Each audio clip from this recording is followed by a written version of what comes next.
প্রয়োজনে না, আমরা গোটা বাংলাদেশের প্রয়োজনে আজ এখানে একত্রিত হয়েছি। আদি ভাইয়ের মতো করে আরো অসংখ্য ভাইয়ের আমরা জীবন দেওয়ার জন্য প্রস্তুত আছি, কিন্তু বাংলাদেশের স্বাধীনতা সার্বভৌমত্বকে ভারতের দালালদের কাছে তুলে দেব না। এই বাংলাদেশকে ধ্বংস করার জন্য, বাংলাদেশের স্বাধীনতাকে বিক্রি করার জন্য 16টা বছর ধরে ওই ভারতের দালালেরা বাংলাদেশে হাসিনাকে ফেসিবাদ তৈরি করতে দিয়েছিল।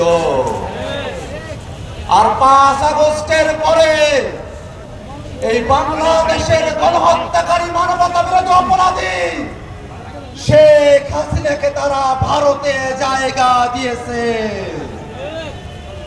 আমরা ভারতের কাছে বলতে চাই, শেখ হাসিনা সহ বাংলাদেশে গণহত্যার সাথে জড়িত প্রত্যেকটা খুনিকে বাংলাদেশের কাছে হস্তান্তর করতে হবে।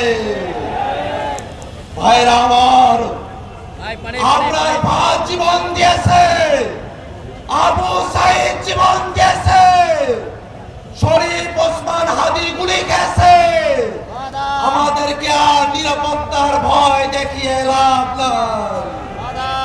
দুনিয়ার জীবনে আমরা যেমন রঙিন পাখি হয়ে ঘুরতে চাই, আমরা নিয়ত রাখি পর জীবনে আমরা সবুজ পাখি হয়ে ঘুরব। অতএব আমাদেরকে দাবিয়ে রাখা যাবে না।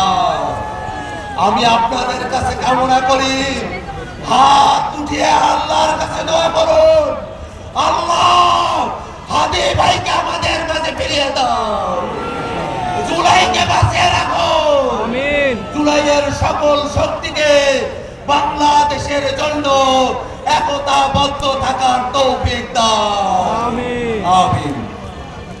সংগ্রামী বন্ধুগণ, এই মুহূর্তে বক্তব্য রাখার জন্য অনুরোধ করছি আপ বাংলাদেশের কর্মীরা।